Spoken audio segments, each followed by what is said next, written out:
What specific data points stood out for you in the 2024 Wellness Real Estate Report? Look, I mean, I think there were a few really interesting points, as there is with a document of this size. Certainly, I think the thing that RLA do amazing through this report, I think the thing that is really key to this whole message is that we get a lot of requests around the profitability of and the sustainability of wellness as a department in the hotel, so the health club, the spa, in isolation.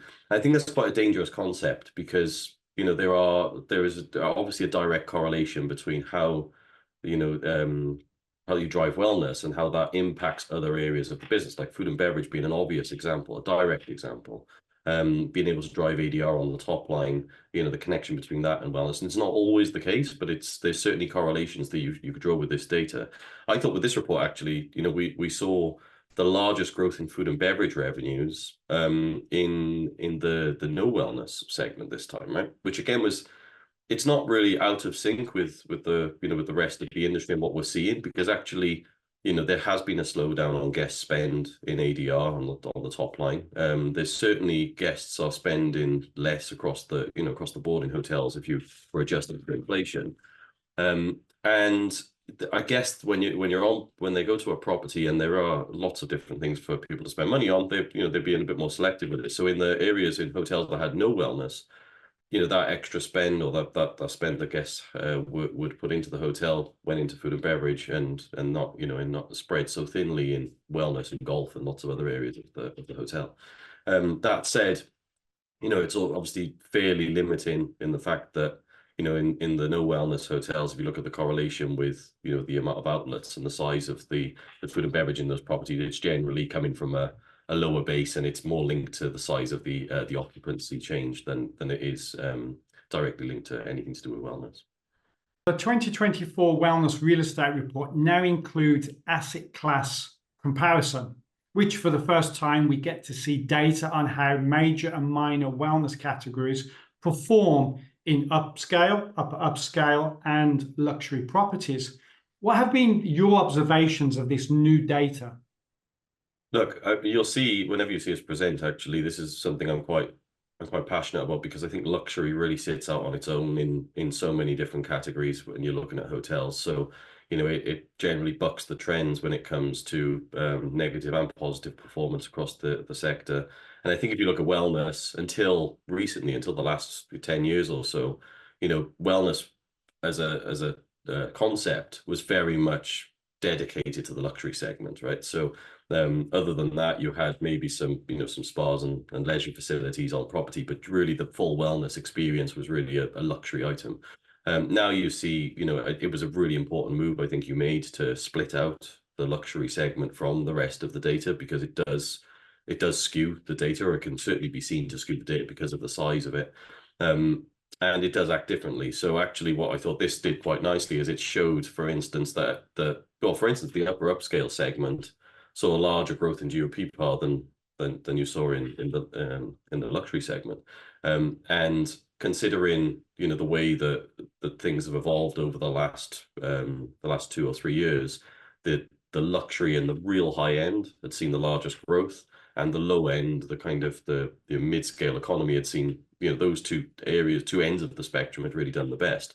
So it was interesting, I think, from this point of view, to show that wellness has really crept into those next segments. It's certainly a guest expectation across the board, and guests are willing to spend more money where they can in areas such as wellness. I think also there's a topic around staffing, the staffing challenges and labor cost. The size of the utility costs in certainly those big kind of luxury resorts would probably be more impacted, certainly in Europe and some parts of Asia. But generally, I think it's a good move to split them up, because they do tell different stories, and even if they don't tell different stories, it actually proves that point, right? It proves the point that luxury is not impacting the overall sample too much. What do investors, developers, and operators gain from reading the Wellness Real Estate Report?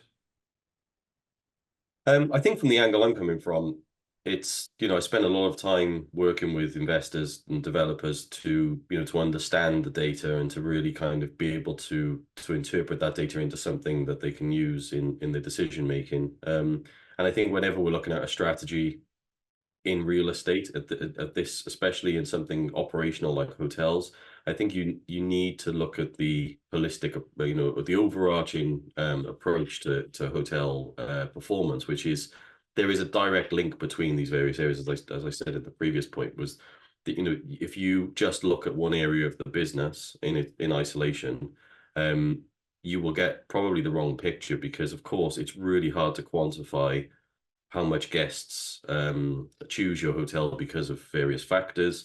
And from an investor's point of view, what is the overall value of having either wellness, as in full-fledged wellness, being able to serve the guest needs with a small area of wellness, and then those hotels that basically decide the wellness is in that market for that client, for that segment, is not applicable, right? Those decisions you can only make when you have a real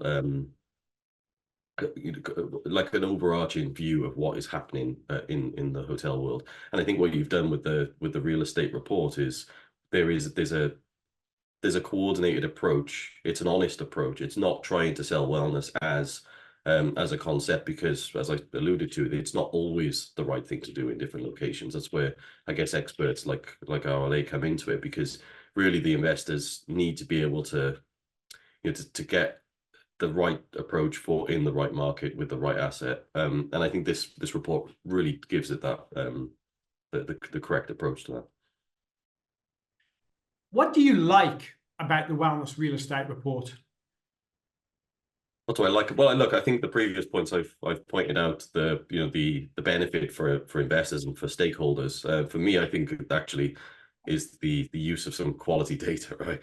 And I say that tongue in cheek, because obviously I'm heading up this data company, but I think the reality is that the report is not just focused on top line. You're not just focusing on the selling of wellness as a revenue stream, but also there's other factors. Costs have changed. The model is evolving all of the time, and I think using P&L data, using the full spectrum of the data is a really key and a differentiating factor for what you're doing, I think.